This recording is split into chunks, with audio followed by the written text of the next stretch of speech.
Start the concept of admission, स्वीकृति जिसे हिंदी में कहते हैं, इंपॉर्टेंट है, बहुत कुछ है बताने को एडमिशंस में।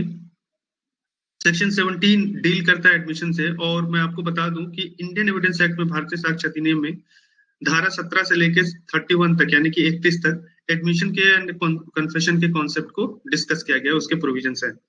So we will discuss from section 17 to up to 31, and we will one by one will try to understand the concept of admission and as well as confession, and we will see the difference between admission and confession.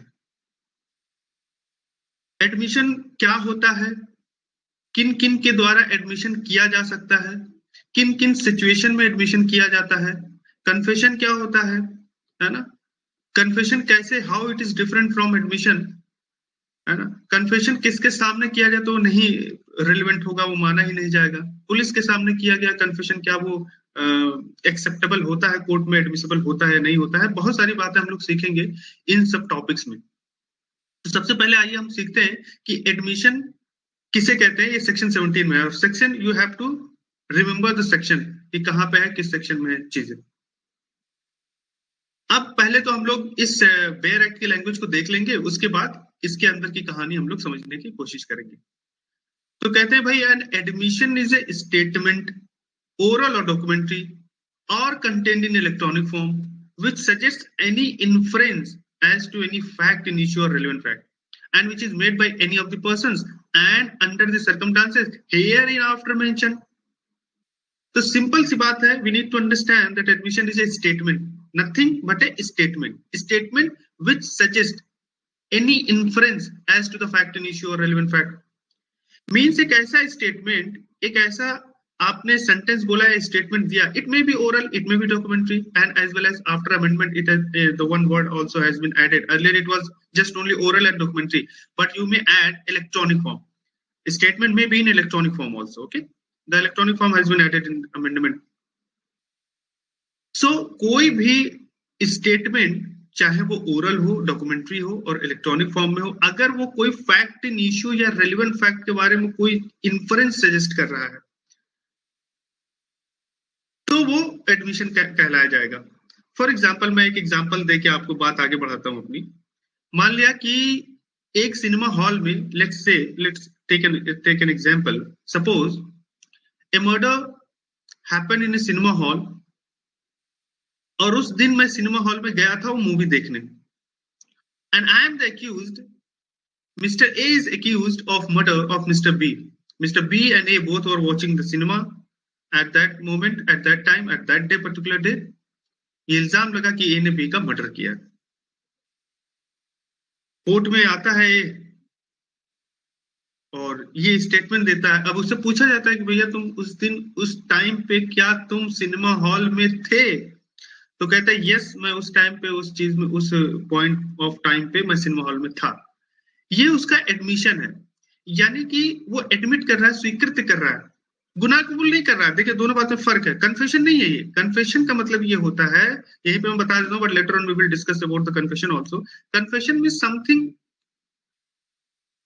जिससे ये पता चल रहा है कि सामने वाले ने गुनाह किया है, यानी कि उसके सेंटेंस ऐसा लग रहा है कि ये मान रहा है कि इसने क्राइम कर लिया. That is called confession. Confession is an admission. Confession हमेशा एडमिशन होता है, लेकिन एडमिशन कन्फेशन है ये जरूरी नहीं है. ये बात आपको ध्यान में रखना पड़ेगा.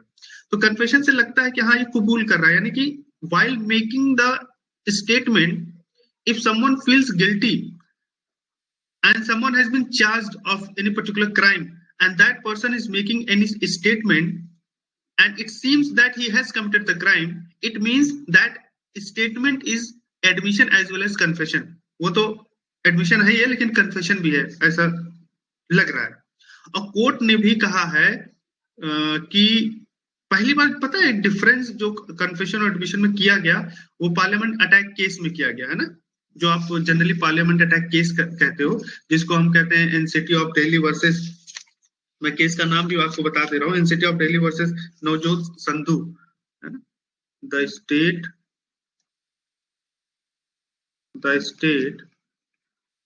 NCT of Delhi versus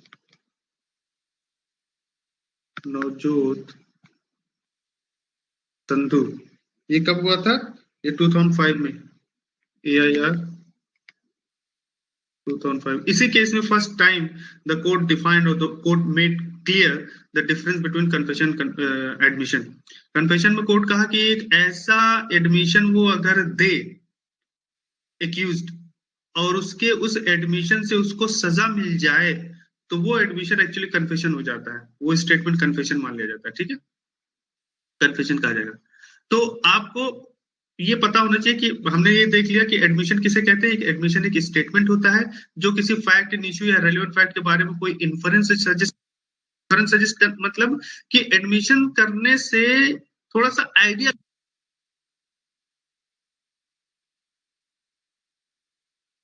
hall में, हाँ ठीक है, उस टाइम गया था सिनेमा हॉल में, तो मैंने एक्सेप्ट तो कर रहा हूँ कि मैं सिनेमा हॉल में गया था, लेकिन मेरा सिनेमा हॉल में उस टाइम रहना और उस समय प्रेजेंट होना, इसका मतलब ये नहीं ना कि मैं मर्डर किया हूँ। हाँ, क्या हुआ? आवाज में कुछ प्रॉब्लम है? तो ठीक है कि एडमिशन का मतलब ये हमेशा नहीं होता कि सामने वाले ने गुनाह किया है। हाँ, एडमिशन एक एक तरीके से आप कह सकते हो कि एक एक इन्फ्रेंस सजेस्ट करता है, मतलब कोरोबरेट कर सकते हो आप सोच सकते हो कि हाँ भैया ये उस टाइम सिनेमा हॉल में था तो ये मर्डर कर सकता है, लेकिन एडमिशन अपने आप में एक कंक्लूसिव सॉलिड प्रूफ नहीं होता है ना, एक सब्सटेंटिव एविडेंस होता है। Admission is what? Substantive evidence. You must remember all these points. Admission is what? Substantive evidence. It is not a conclusive piece of evidence, you must remember, ठीक है। Confession जो होता है वो कंक्लूसिव प्रूफ ऑफ एविडेंस होता है। Conclusive proof of evidence means कि ठीक है, अब ये मिल गया, अब इसके अलावा हमें कोई और सर्कमस्टेंशियल एविडेंस या कोई और प्रूफ की जरूरत है, कोई और एविडेंस की, there is no need of any other evidence. If someone has confessed his crime, then what else is needed? What other evidences are needed? Nothing. But in case of admission, it is just a substantive evidence. Apart from admission, other evidences are required to be produced before the court. सिर्फ वो admission कर लेना, सिर्फ मैं इतना कह दिया कि मैं उस टाइम कोर्ट सिनेमा हॉल में गया था तो क्या मतलब मैंने मर्डर कर दिया? आप और एविडेंस लाओ, कोरोबरेट करो। अगर आप ठीक है और एविडेंस से पता चलता है हमें तो मैं गिल्टी, क्राइम हो सकता है प्रूव हो जाए। तो ये आपको ध्यान में रखना पड़ेगा, ठीक है। अच्छा, वन थिंग मोर, सेक्शन 18 में बताया गया, यहाँ पे बोल रहे हैं ना, and which is made by any person, hereafter mention, यानी कि after section 17, which is made by any person, यानी कि ये ऐसे पर्सन के द्वारा किया जाता है। किन किन पर्सन के द्वारा किया जाता है? हेयर इन आफ्टर मेंशन, यानी कि सेक्शन 18, 19 सब में मेंशन है, कई पॉइंट्स है, तो उससे हमें पता चलेगा कौन कौन पर्सन एडमिशन कर सकते हैं, है ना। तो आई होप कि एडमिशन का मतलब आपको समझ में आया होगा। अब व्हाट इज एन एडमिशन में बहुत ही सिंपल सा सेंटेंस है कि an admission is an statement, oral और डॉक्यूमेंट्री और electronically, by whom it may be made। So section 18 में आपको मिलेगा पार्टी टू द प्रोसीडिंग्स। अच्छा, one thing more, admission and confession as far as both are concerned, you may say that admissions are made always in civil cases। ऐसा नहीं always, but generally you may say generally in civil cases admissions are made। और confession की जहां तक बात है, इसका इस्तेमाल जो है क्रिमिनल केसेस में किया जाता है, confession, है ना। जैसे भाई एडमिशन का क्या होता है, सिविल केसेस में जमीन जायदाद का मसला है ना, वहां पे एडमिशन का कॉन्सेप्ट चलता है। कन्फेशन का क्राइम में चलता है, क्रिमिनल केसेस में चलता है, ठीक है। पार्टी टू द प्रोसीडिंग है वो, ही में make the admission, agent authorised by the party, parties representative, person jointly interested in the subject matter of the proceedings, and any person having interest in the subject matter, referee। So these are certain persons by whom the admissions are made। And also I have written here, admission is not conclusive evidence, rather it is substantive piece of evidence। तो ये आपको ध्यान में रखना है। Effect क्या होता है एडमिशन का, ये हम देख लेते हैं कि admissions are not conclusive proof of matter admitted, but they may operate as estoppel, the person can not permitted to deny it. यानी कि सेक्शन 31 में आप जब पढ़ेंगे तो इसका इफेक्ट बताया गया, यानी कि once you have admitted something, you will not be denied to, you will not be permitted to deny it. भाई एक बार मैंने कह दिया कि हाँ सिनेमा हॉल में गया था, तो ये मेरे पे डॉक्ट्रिन ऑफ एस्टॉपल एप्लीकेबल हो जाएगा। Doctrine of estoppel means once I have said something, I can not deny it later on. मैं गया था सिनेमा हॉल में उस टाइम तो गया था बस, अब मैं उसमें बाद में मुकर नहीं सकता, बाद में ये नहीं कहूंगा नहीं नहीं हम नहीं गए थे, ऐसे नहीं बोल सकता मैं कोर्ट में। सो इसका एडमिशन का ये इफेक्ट आता है कि आपको बार कर दिया जाएगा, ये कंक्लूसिव प्रूफ होता है। और आपने कोई भी एडमिशन दिया है किसी भी तरीके से, either you have given the admission और you have made the admission in writing और इन इलेक्ट्रॉनिक फॉर्म और orally, then later on you can not deny it. तो जो वादा आपने कर दिया वो निभाना पड़ेगा। डॉक्ट्रिन ऑफ एस्टॉपेल का ये आप रूल याद करिएगा, सेक्शन 31 में हम लोग पढ़ेंगे, ठीक है। और सेक्शन फॉर्म बाकी वो तो हम देख लेंगे किस किस में, बाकी सेक्शन 17 में इतना ही है। Different kinds of admission, formal informal admission की जरूरत नहीं है, ठीक है। आगे देख लेते हैं। एक्सक्यूज मी सर, एविडेंस की वैल्यू थोड़ा सा मतलब उसका कांसेप्ट का बता दो थोड़ा सा। एविडेंटिव वैल्यू ऑफ एडमिशन बहुत ही सिंपल है मनप्रीत। एविडेंटिव वैल्यू आप में in under this heading you have to write down whether the admission is a conclusive proof और substantial piece of evidence. So always and always admissions are substantial piece of evidence होता है, वो conclusive proof नहीं होता है। Substantial piece of evidence का मतलब ये होता है कि आप कोई एडमिट अगर कर रहा है, जो एक्यूज्ड है उसका एडमिशन अगर आया है, so apart from that admissions you have to present in the court the other evidences also. On the basis of just admission you cannot prove that the accused is guilty, या मतलब उसके against में case चला जाएगा, ऐसा नहीं है। उसने एडमिशन किया, ठीक है, एक्सेप्ट कर रहा है किसी फैक्ट को जो कहीं ना कहीं एक इन्फ्रेंस उससे सजेस्ट किया जा सकता है, एक ये सोचा जा सकता है कि हाँ हॉल में उस टाइम था, ये सिनेमा हॉल में, तो ये मर्डर कर सकता है। लेकिन आप उसको ये नहीं बोल सकते इसने किया ही होगा, ऐसे नहीं बोल सकते। एक आप सजेस्ट इन्फर कर सकते हो, ठीक है, फैक्ट इन इश्यू या रेलेवेंट फैक्ट से रिलेटेड, लेकिन आप उसे गुनाहगार नहीं ठहरा सकते। उसके लिए आपको अदर एविडेंसेस को लीड करना पड़ेगा। उसके लिए आपको जो और सर्कमस्टेंशियल एविडेंसेस है और भी आपको एविडेंसेस देने पड़ेंगे, तब आपका दावा मजबूत होगा जाके। That is called substantive piece of evidence. आप फिर उसके बाद लिखिएगा कंक्लूसिव प्रूफ नहीं है, आप फिर लिख दीजिएगा कंक्लूसिव प्रूफ इसलिए नहीं है कि एडमिशन करने के अलावा भी, एडमिशन के अलावा भी कई सारे एविडेंसेस की जरूरत पड़ती है। इसी के बेसिस पे, अकेले इसी के बेसिस पे, only on the basis of admission no one can be proved guilty, ठीक है। केस जो है उसके फेवर में, केस जो है उसके अगेंस्ट में नहीं जा सकता। कन्फेशन को बता दीजिएगा, कन्फेशन जो है कंक्लूसिव प्रूफ होता है। कन्फेशन करने के बाद कोई और एविडेंस देने की जरूरत नहीं है ना।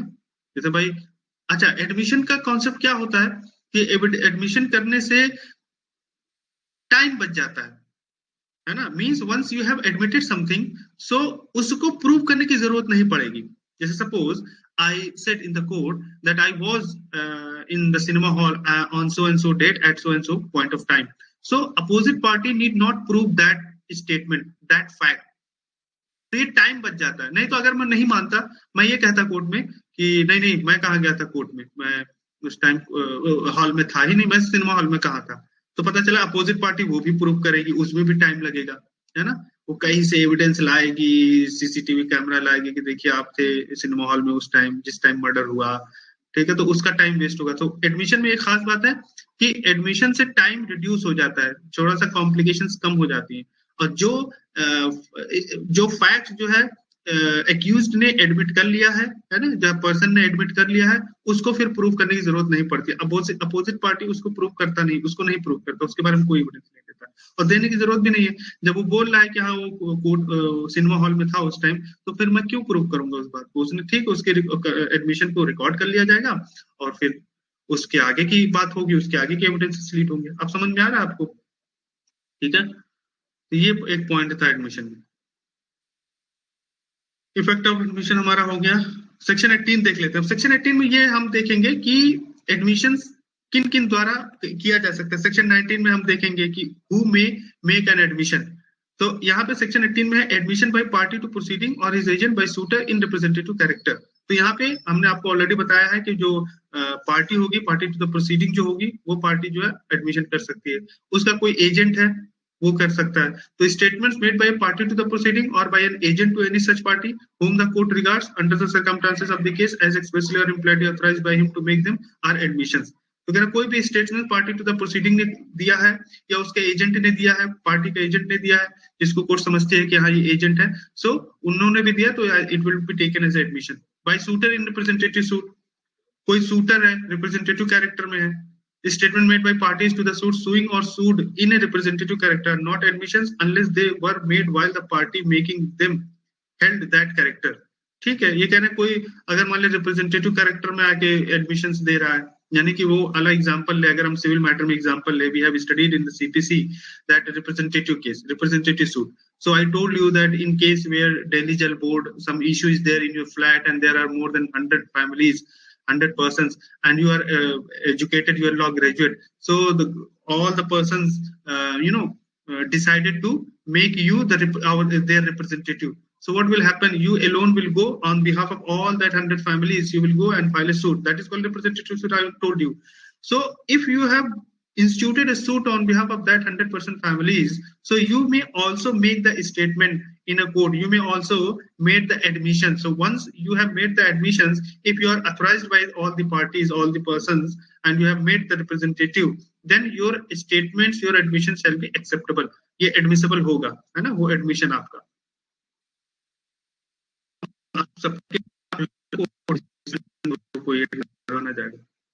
Statement made by party interested in subject matter. There are persons who have any proprietary or pecuniary interest in the subject matter of the proceeding and who make the statement in their character of person so interested. And if any party is interested in the subject matter, then that party may also make admission in the court. Person from whom interest derived, person from whom the parties to the suit have derived their interest in the subject matter of the suit are admissions if they are made during the continuance of the interest of the persons making the statement. ठीक है, इसको देख लेना, point wise मैंने लिख दिया था वहां. Position must be proved as against party to suit. Section 19 भी एक तरीके से ये बताता है कि admissions किन किन के थ्रू किया जाना चाहिए, तो उनमें से एक section 19 भी है. अभी कह रहे हैं statements made by persons whose position or liability it is necessary to prove as against any party to the suit are admissions. ये कह रहे हैं statement made by persons whose position or liability it is necessary to prove as against any party to the suit are admissions. क्या मतलब इसका? Any one of you section 19 में जल्दी बताइए, अगर आप कोई elaborate करना चाहता है तो बताइए.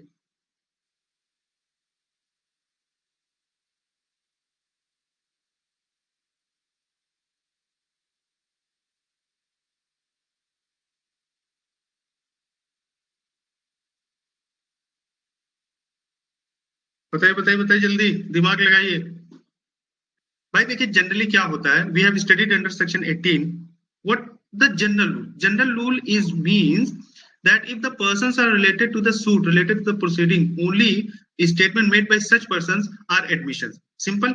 Strangers statement given by any stranger can't be the admission. ठीक है, स्ट्रेंजर कोई है जिसका सूट से लेना देना नहीं है, उसका कोई कही गई बात उसको एडमिशन नहीं माना जाएगा. ये जनरल रूल है. मतलब वो तो या तो that person either should be the party to the proceeding और should be interested in the subject matter of the case, should be the agent appointed by the party, should be appointed as a representative of the case. That person should be. If these persons, such persons are making any statement, then it may be admissions. It may be admissible as per section 18. Section 19 क्या कहता है कि मान लिया कि कोई person stranger, उसका suit से मतलब वो लेना देना नहीं है, लेकिन उसका पोजीशन, उसकी जो लायबिलिटी है, it is necessary to prove as against any party to the suit, तो वो admissions होता है. If such statement would be relevant as against such person in relation to such position or liability in a suit brought by or against them, and if they are made while the person making them occupies such position or is subject to such liability. अब इसको illustration से समझते हैं. Some illustrations are given here. Illustration में कहते हैं A undertakes to collect rents for B. A undertakes to collect rents for B. B sues A for not collecting rent due from C to B. A undertakes to collect rents from B. A ने undertake लेता है. Undertaking मतलब, undertaking means कि I will collect the rent, means A on behalf of some persons, let's say B. So तो A undertakes to collect rents for B. B के लिए A ने rent collect करने के लिए undertake किया. Undertaking का मतलब ये होता है कि भैया होते हैं बड़े बड़े लोग जो होते हैं कि कह देते हैं, एक पर्सन को अपॉइंट करते हैं कि भैया हमारे ब्याह पे हमारे इतने किराएदार हैं, मेरे पास इतना टाइम नहीं है कि मैं सबके घर जाऊं, कॉल करूं, रेंट वसूलूं. ऐसा करो, आपको मैं अपॉइंट करता हूं और आप ऐसे से मेरा रेंट बाकी है, यहाँ बाकी है, उसका कुछ % मैं आपको कमीशन दूंगा। तो वो बंदा कहता है ठीक है भैया, मैं कलेक्ट कर लूंगा आपके बिहाफ पे, मेरे को इतना कमीशन चाहिए, मैं मेहनत करूंगा, लोगों के पास जाऊंगा, तो वो कमीशन के बेसिस पे करता है। That is called undertaking. तो अब ए जो अंडरटेक्स करता है रेंट के लिए बी के लिए, तो बी ने ए पे सू फाइल करता है for not collecting rent due from C to B, है ना। तो सी एक किराएदार होता है, बी का पैसा बाकी होता है रेंट। तो बी ए पे ये सूट फाइल करता है कि ये सी से रेंट कलेक्ट नहीं किया। A denies that rent was due from C to B, A मना करता है कि कोई सी जो है रेंट बाकी है बी का। A statement by C that he owed B rent is an admission and is a relevant fact as against A is a deny, ये क्या है, is a denies that C did owe rent to B, is क्या है भाई, if, ठीक है, if A denies that C did owe rent to B।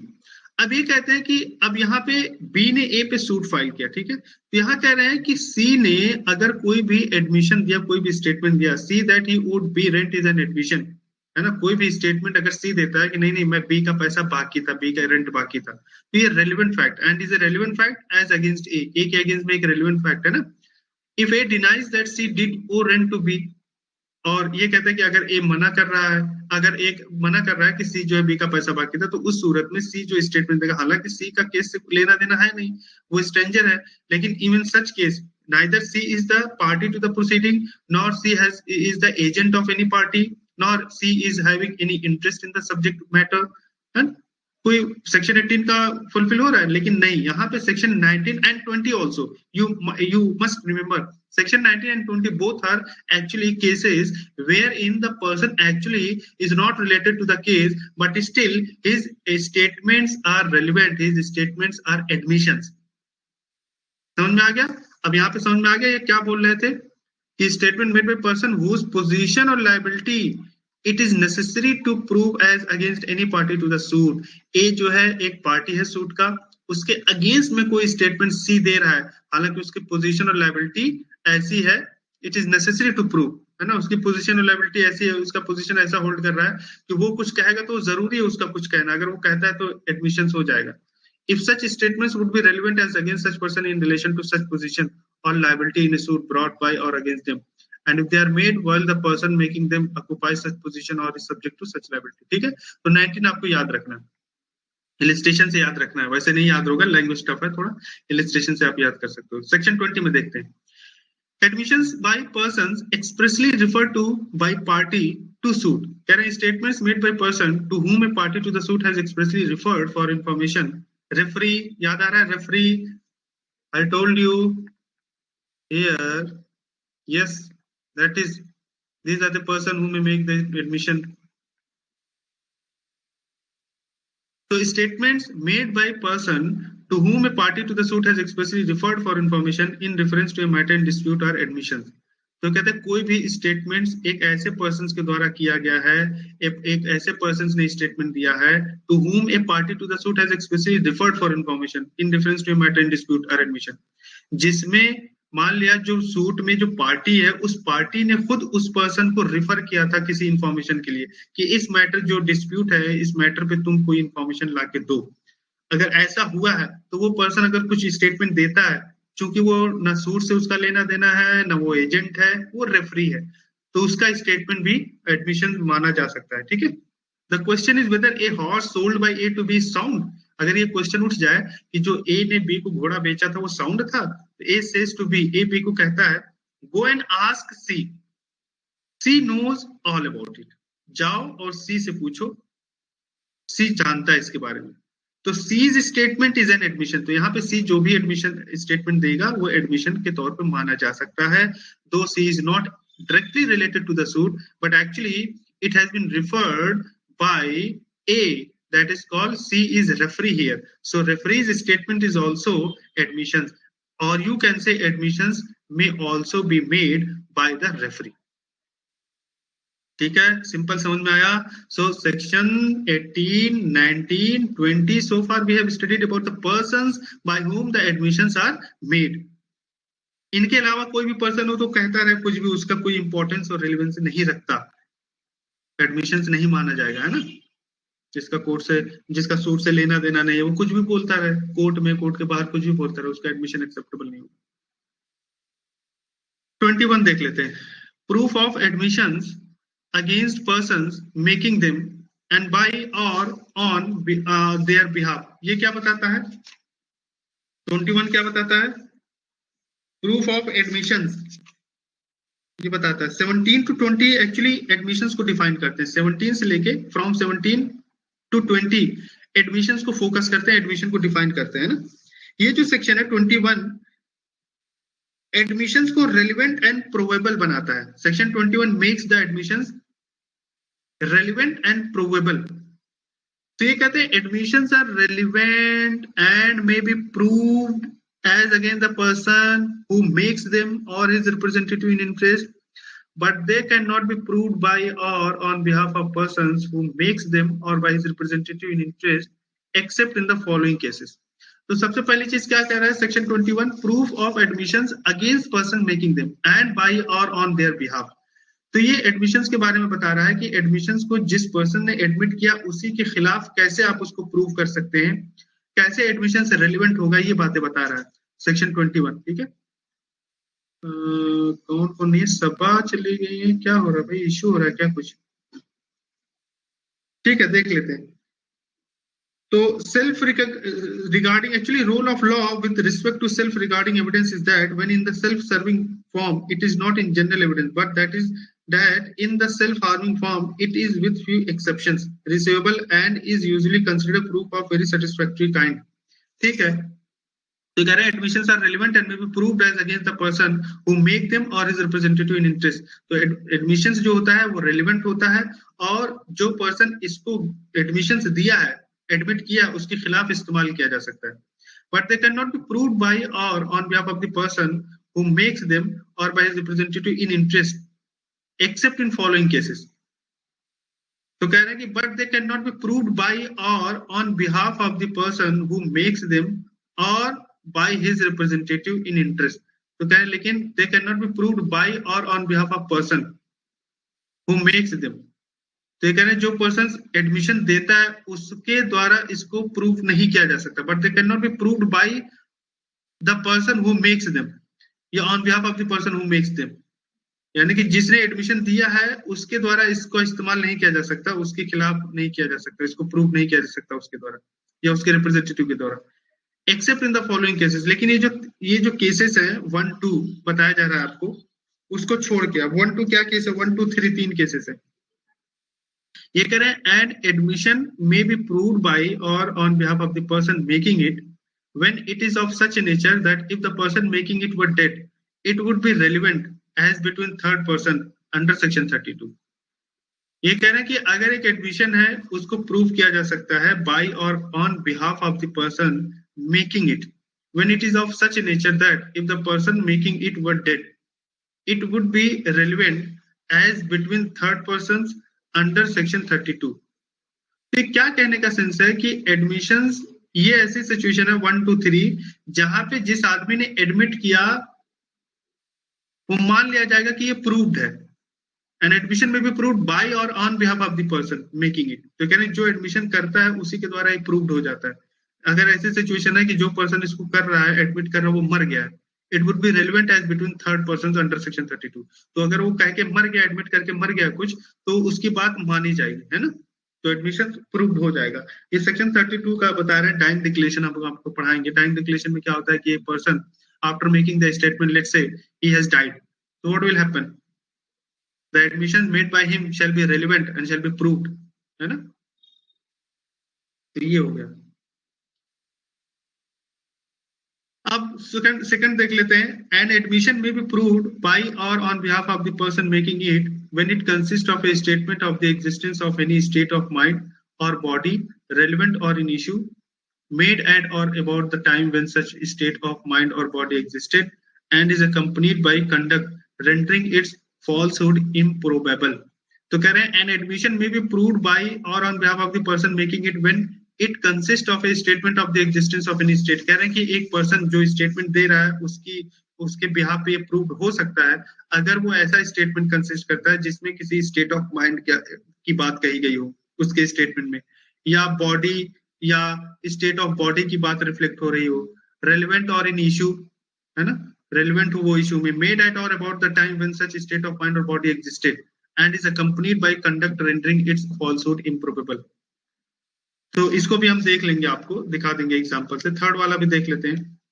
An admission may be proved by or on behalf of the person making it if it is relevant otherwise than as an admission। तो कह रहे हैं एक admission जो है जो person admission देता है, एडमिशन करता है, एडमिट करता है कोई चीज, उसके द्वारा कोई चीज प्रूव की जा सकती है अगर वो रेलिवेंट होता, otherwise then as an admission.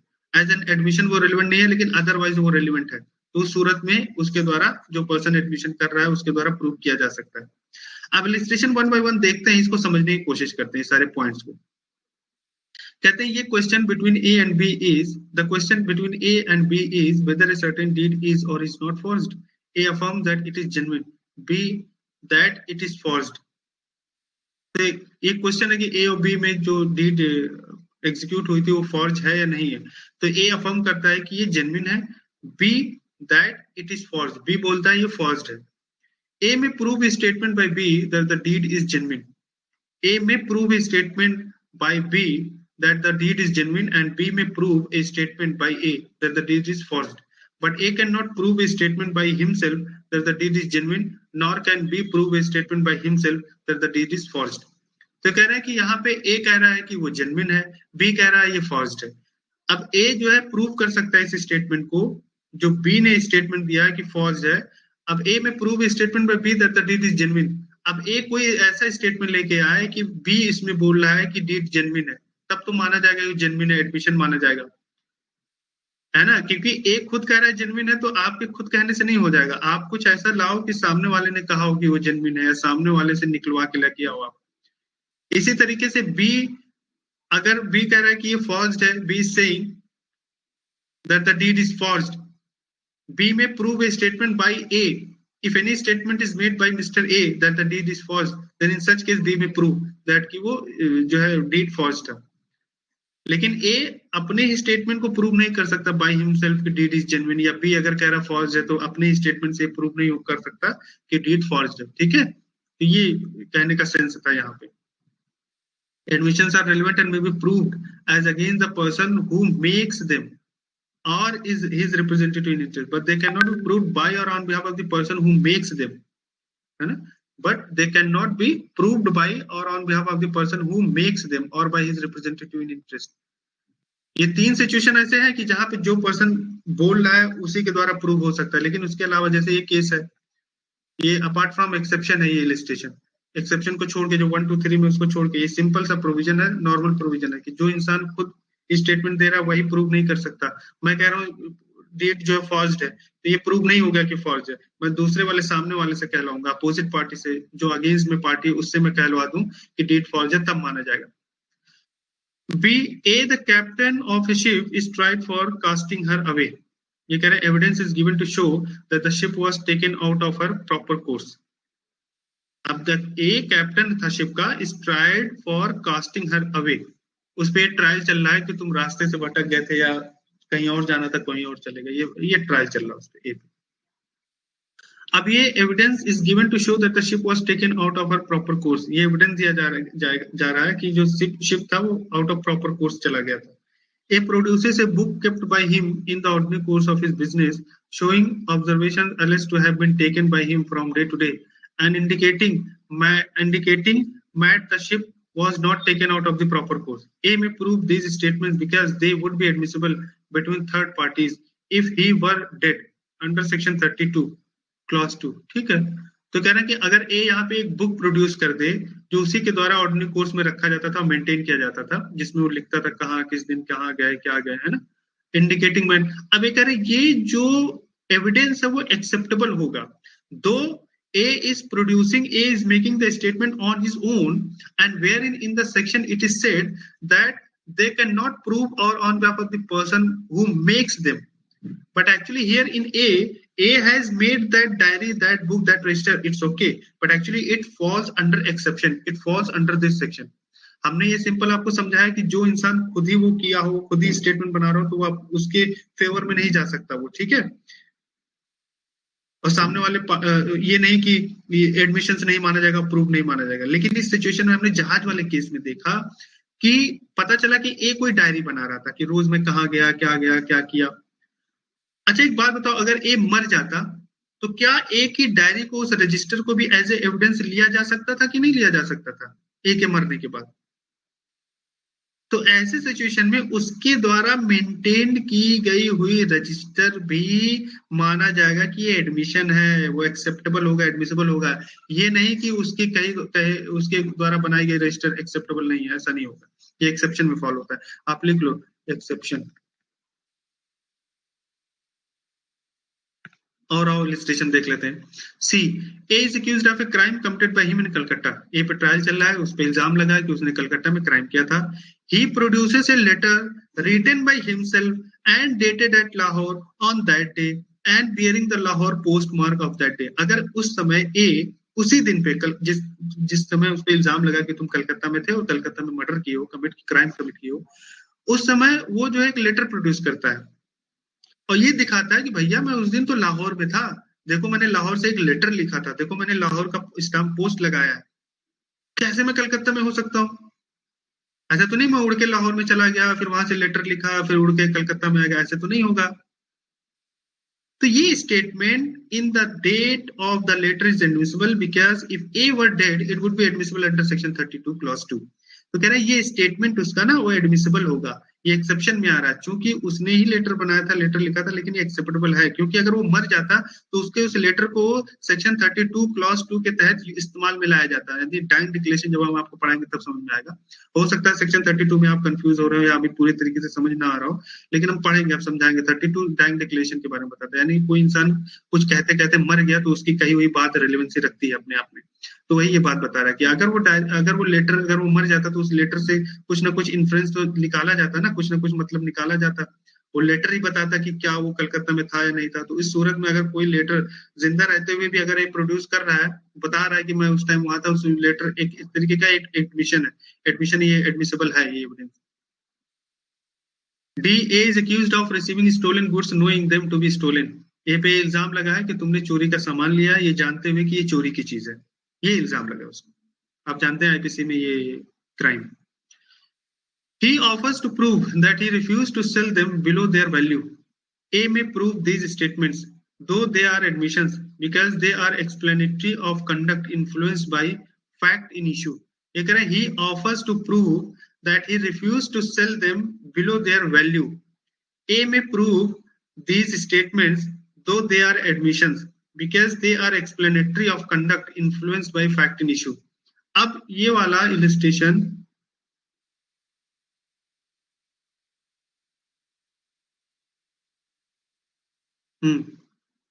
ये कहना, it consist of statement of existence of any state of mind और body relevant or an issue made at or about the time when such state of mind or body existed. इसका क्या मतलब है? क्योंकि यहाँ पे कह रहा है कि ये पे अगर इल्जाम लगाया कि वो चुराई हुई चीज को रखे हुए था, रिसीव किया, अगर वो ये प्रूव कर देता है कि मैं इसको बिलो वैल्यू लेवल पे मैंने इसको नहीं बेचा, I refuse to sell them below their value, मैंने इसको वैल्यू के नीचे नहीं बेचा, ठीक है, तो वो ये प्रूव करना चाहता है कि साहब देखो मुझे नहीं पता था कि ये चोरी की चीज है, मैं तो सामने वाले से खरीदा था, रिसीव किया था गुड इंटेंशन में, I was having the good intention, having a good faith, I was not aware the property was stolen, otherwise I would have sold it in a औना पौना दाम, इन ए लेस वैल्यू, मैंने लेकिन कम value में नहीं बेचा। अगर मुझे ये पता चलता कि चोरी की चीज है तो मैं तो इसको किसी भी चीज में बेच देता, किसी भी वैल्यू में बेच देता, मैं थोड़ी देखता कितने का प्राइस है। भाई चोरी का सामान आदमी चाहता है जल्दी से जल्दी बेच दे। मैं साइकिल अगर चुराऊं या चुराई हुई चीज को रिसीव करूं साइकिल को, तो मैं तो उसको जितना पैसा मिल जाएगा मैं बेच दूंगा तुरंत। लेकिन अगर कोर्ट में ये प्रूव करते कि देखिए साहब जो मेरा स्टेट ऑफ माइंड था वो ये था कि मैं इसको मार्केट रेट पे बेचूं, अब आप बताइए अगर मैं ये जान रहा होता कि ये चोरी की चीज है तो मैं इसको मार्केट प्राइस पे ही क्यों बेचता, मैं तो इसको कुछ भी औने पौने दाम में बेच देता। तो ये उसकी कही हुई बात एक्चुअली में रेलेवेंसी रखती है, एडमिसिबल है कोर्ट में, उसका स्टेट ऑफ माइंड जो है एडमिसिबल है कोर्ट में। अब आप समझ रहे हो कहाँ कहाँ जा रही है चीजें। तो और इलिस्ट्रेशन आई थिंक है 21 में, DE देख लेते हैं। एक is accused of fraudulently having in his possession counterfeit coin which he knew to be counterfeit. A पे इल्जाम लगता है कि A is having counterfeit coins and you know very well as per IPC it is crime. It is a crime. Adiba, any issue? तो अब क्या हुआ? He offers to prove that he asked a skillful person to examine the coin as he doubted whether it was counterfeit or not, and that the person did examine it and told him it was genuine. He may prove these facts for the reasons stated in the last preceding illustration. तो अब कह रहा है कि वो ये prove कर रहा है अगर कि उसने एक इंटेलेक्चुअल पर्सन से या एक एक्सपर्ट से पूछा था कि ये जो है काउंटर कॉइन जो है counterfeit, whether that coins are counterfeited और not, and that person told him that yes it is genuine, it is not counterfeited. तो अगर ये चीजें वो बोल रहा है, एडमिशन दे रहा है, तो उसकी एडमिशन रिलेवेंसी मानी जाएगी, है ना, ये एडमिशन माना जाएगा। ए में prove that facts of the reasons stated, ठीक है, ये हमारा हो गया। तो इस सेक्शन को अगर एनालाइज करेंगे सेक्शन 21 को, तो 3 प्रोपोजिशन है इस सेक्शन के 21 के। पहला, admission is relevant and may be proved against the author of it, and whosoever has made the admission you may use that admission against that person, okay, या उसके रिप्रेजेंटेटिव के खिलाफ आप इस्तेमाल कर सकते हैं। इलिस्ट्रेशन जो ए बोल रहा था, इसी इलिस्ट्रेशन में ए वाला। दूसरा प्रोपोजिशन ये है कि generally an admission can not be proved by और on behalf of the maker और by his representative in interest, illustration A ही है। जनरली क्या होता है, एडमिशंस जो है can not be proved by और on behalf of the maker, जो मेकर है उसी के द्वारा इसको प्रूव नहीं किया जा सकता, या उसके बिहाफ पे नहीं प्रूव किया जा सकता, या उसके लीगल रिप्रेजेंटेटिव के बिहाफ पे उसको नहीं प्रूव किया जा सकता। तीसरा, admissions can be proved by the maker और ऑन हिज बिहाफ और by his representative only under 3 following circumstances, है ना। तीसरा कौन सा प्रोपोजिशन है कि तीसरा प्रोपोजिशन आप ये बोल सकते हैं कि ऐसी 3 सिचुएशंस है जहां पे जो मेकर होता है, यानी कि जो एडमिशंस दे रहा है, जो मेक कर रहा है, जो एडमिशन दे रहा है, अपनी स्वीकृति दे रहा है, उसके द्वारा प्रूव किया जाता है एडमिशन, है ना, उसके द्वारा प्रूव हो जाता है। वही हमने पढ़ लिया, रजिस्ट्रेशन बी पढ़ लिया, जहाज वाला पढ़ लिया कि वो डायरी बना रहा था, तो वो जो ऑथर है, जो मेकर है, जो इसने एडमिशन जो डायरी में बनाया, उसके द्वारा प्रूव किया जा रहा है। वो एडमिशन लाके डायरी दिखा रहा है कि देखो मैंने रॉन्ग रूट पे नहीं गया था मैं, है ना। तो ये सारी चीजें देख लें। दूसरा वाला हमने पढ़ लिया कि D illustration, E illustration, when it is relevant otherwise then as an admission. तो जो डी और ई है, ये जो डी वाला इलिस्ट्रेशन है, it relates to this point, it relates to this point. If it is relevant otherwise, yes, this one. E वाला भी इसी से पॉइंट से रिलेटेड है। Is accused of stolen property, stolen goods receive करता है और रिफ्यूज कर देता है, ठीक है, ये आप देख लेना।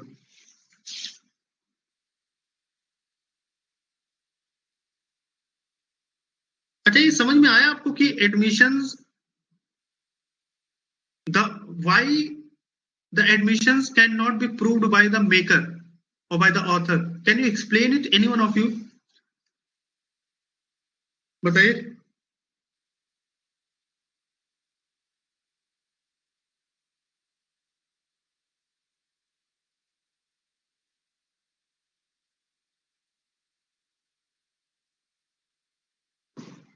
Any one of you? Why the admissions cannot be proved by the maker?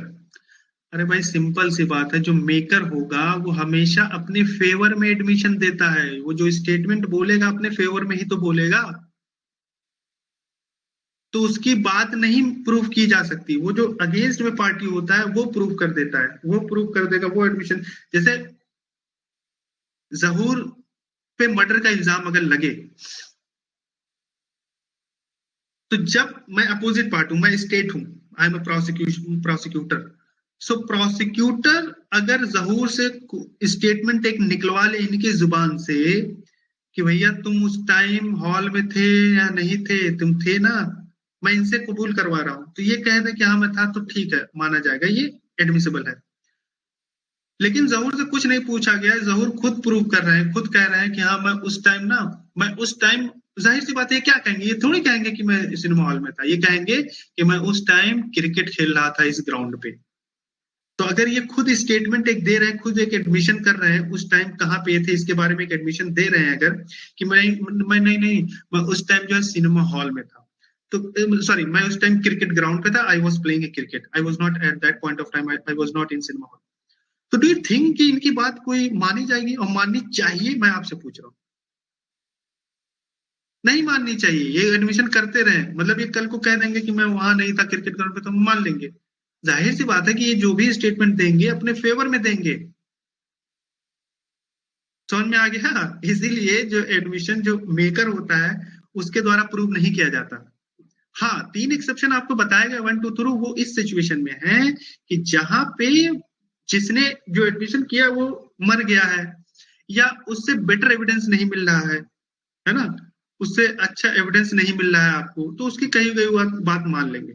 यानी कि अगर जहूर ये कह रहे हैं, खुद ही ये कह रहे हैं कि मैं उस टाइम क्रिकेट ग्राउंड पे था, अब मेरे पास ये कोई प्रूफ नहीं है कि ये सिनेमा हॉल में थे, कुछ प्रूफ नहीं है, जाहिर सी बात है कि what ever he is saying ये मानना पड़ेगा, फिर एडमिसिबल होगा। ठीक है, तो वो 3 एक्सेप्शन इसीलिए दिए गए। सेक्शन 32 वाला डायरेक्ट डिक्लेरेशन वाला, यानी कि कोई इंसान कह के मर जाए या अब उसको जाता कैप्टन, तो उसकी डायरी ही काम आती है एविडेंस में, तो उस टाइम उसको मान लेंगे, भले ही उसने ही कहा है, वही तैयार किया है डायरी, लेकिन उसको मानेंगे हम लोग, एडमिसिबल होगा। तो वो 3 एक्सेप्शन थे। वो आपको समझ में आ रही है चीजें कहाँ चल रही है, कैसे चल रही है ना? वॉइस कट रही है सर? अच्छा, सबको वॉइस कट रही है एवरीवन? Yes sir. अच्छा, ज्यादा कट रही थी? नहीं सर, थोड़ी बहुत। ओके, कुछ इशू आ रहा है, नेटवर्क भी सही है, कटती क्यों आवाज नहीं सुन रहा? चलो ठीक है। हाँ, सेक्शन 22 देख लेते हैं। When oral admissions as to contents of documents are relevant, अगर oral admissions as to the contents of a document are not relevant unless and until the party proposing to prove them shows that he is entitled to give secondary evidence of the contents of such document under the rules hereinafter contained, or unless the genuineness of a document produced is in question. Oral admissions as to the contents of document are not relevant. As you know very well, though this is the concept, this is the topic of documentary evidence and oral evidence, और ये आपको section 65 में मिलेगा। Section 65 क्या कहता है, वहां पे हम डिटेल में we will study in detail that where the documentary evidences are produced, और किस केस में ओरल एडमिशन आप दे सकते हैं, ओरल एविडेंस दे सकते हैं, है ना? जहां पे भाई डॉक्यूमेंट्री एविडेंस, देखो सिंपल सी बात है, स्ट्रॉन्ग कौन सा डॉक्यूमेंट होता है, स्ट्रॉन्ग कौन सा एविडेंस है, डॉक्यूमेंट्री या ओरल? भाई डॉक्यूमेंट्री। अगर किसी फैक्ट के बारे में डॉक्यूमेंट्री एविडेंस है, obviously it will B, documentary evidence will be given more importance, more preference, and in such situation oral evidence shall not be acceptable. भाई मेरे पास डॉक्यूमेंट्री एविडेंस है that I have passed 10th standard, I am having the documentary evidence, I am having the mark sheet, I am having the certificate issued by the CBSE or my institute। अब मैं court में खड़े होकर कहूं नहीं साहब मैं mathematics में 90 नंबर पाया था, ओरली बोलूं, तो माना जाएगा उसको? उसके लिए तो डॉक्यूमेंट्री एविडेंस है ना, आप मार्कशीट प्रोड्यूस करो, डॉक्यूमेंट्री एविडेंस से वही माना जाएगा, वही जो उस पे लिखा है वही माना जाएगा। अगर मैथमेटिक्स में आपके मार्कशीट पे लिखा 50 marks, you have obtain 50 marks, then it shall be taken into consideration, it shall be relevant. इसके अलावा आप जुबान से कुछ भी कोर्ट में चिल्लाते रहोगे नहीं नहीं मेरे मैथ में 90 नंबर आए थे, वो बाद में मैंने सही करवाया था, ये हुआ था वो हुआ था, मार्कशीट में मिसप्रिंट हो गया सर, कुछ नहीं सुना जाएगा। तो जहां पे डॉक्यूमेंट्री एविडेंस अवेलेबल है उसके रेफरेंस में ओरल एविडेंस को नहीं एक्सेप्ट किया जाता। वही सेक्शन 22 में बोलते हैं कि oral admissions as to the contents of a document are not relevant. If you are making any admission orally as to the contents, actually it has been mentioned already in certain documents, then your oral admission shall not be relevant unless and until the party proposing to prove them shows that he is entitled to give secondary evidence of the contents of such document under the rules hereinafter contained, or unless the genuineness of document produced in question. Unless and until the party proposing to prove them shows that he is entitled to give secondary evidence of the contents of such document. जब तक ये party ये ना prove कर दे कि भाई section 56 के हिसाब से इसके लिए मैं सेकेंडरी एविडेंस देने के लिए हकदार हूं, इंटाइटल हूं, I may produce the secondary evidence, और unless the genuineness of document produce is in question, or if there is an issue, whatever the document has been produced before the court, there is a question on the genuineness of that document. So in such situation, you may make the oral admission, you may make the oral evidence. Otherwise, never, oral admissions are never relevant in case where the documentary evidence has been produced. तो ये section 22 था, छोटा सा section था. 22A में देख लेते हैं. When oral admissions as to contents of electronic records are relevant, यही इलेक्ट्रॉनिक रिकॉर्ड से संबंधित oral admissions है. When oral admissions as to contents of electronic records are relevant, oral admissions as to the contents of electronic records are not relevant. ठीक है? Unless the genuineness of electronic record produced in question, जब तक कि वो जो electronic record produce किया गया है वो क्वेश्चन में ना हो, उसी पे डाउट ना हो, तब तक आप oral evidence नहीं दोगे, oral admissions नहीं कर सकते. तो 23 देख लेते हैं. Admissions in civil cases when relevant. ये कह रहा है in civil cases no admission is relevant if it is made either upon an express condition that evidence of it is not to be given or under circumstances from which the court can infer that the parties agreed together that evidence of it should not be given. तो कह रहे हैं admissions in civil cases when relevant. कह रहे हैं civil cases में evidence कब relevant होता है. अब ये जो सेक्शन है, admissions in civil cases, no admission is relevant if it is made either upon an express condition that evidence of it is not to be given, या under circumstances from which the court can infer that the parties agreed together that evidence of it should not be given. यानी कि अगर आपने आपस में एक समझौता कर लिया है कि ये जो एडमिशन आप बोलोगे, एक्सप्रेस कंडीशन आपने डाल दिया कि इसको एविडेंस के तौर पे नहीं लिया जाएगा. एक सिविल मैटर में होता है ये. सिविल केसेस में कोई भी एडमिशन ऐसा रेलेवेंट नहीं होगा अगर दोनों पार्टीज के बीच में either if it is made either upon an express condition that the evidence of it is not to be given. आप दोनों पार्टी ने सहमत कर लिया कि ये एडमिशन जो बोला जाएगा इससे रिलेटेड उसको एज ए एविडेंस हम ट्रीट नहीं करेंगे, एज ए एविडेंस नहीं लेंगे, है ना. तो ये होता है. सेक्शन एक्चुअली प्रोटेक्ट करता है admissions without prejudice. Confidential overtures of pacification and any other offers or propositions between litigating parties, expressly or impliedly made without prejudice, are excluded on grounds of public policy. है ना. जैसे advocate है, कोई case है civil case, advocate में कोई बात, जाहिर सी बात है बहुत बात मैं एडवोकेट को अपने बताता हूँ. तो अब ये आपस में अगर एग्रीमेंट हो जाएगा हमारा कि भाई देखो हमारा एडवोकेट कुछ भी कहेगा, कुछ भी एडमिट करेगा, उसको हम एज एविडेंस ट्रीट नहीं करेंगे. जाहिर सी बात है एडवोकेट, हमने कई बात उसको बताई है, अपने केस से रिलेटेड अपने बारे में बताया उसको. तो whatever the statements, whatever the admissions will be made by our legal representative or the legal counsel or the advocate, that his statement shall be ignored totally and his evidence or his admission shall not be taken into consideration. His admission shall not be used as a evidence in the court. So that type of agreement may be there between both the parties, but section 23 is applicable only in civil cases. ठीक है. तो ये section 23 था, not much important. 24 से हम लोग कर लेंगे, कल एडमिशन कन्फेशन का कॉन्सेप्ट खत्म हो जाएगा. 24 से लेकर 31 तक कर लेंगे फटाफट. तो आज की क्लास यहीं तक. आई होप एनी क्वेश्चन किसी का कोई है, कुछ पूछ सकता है. Thank you so much.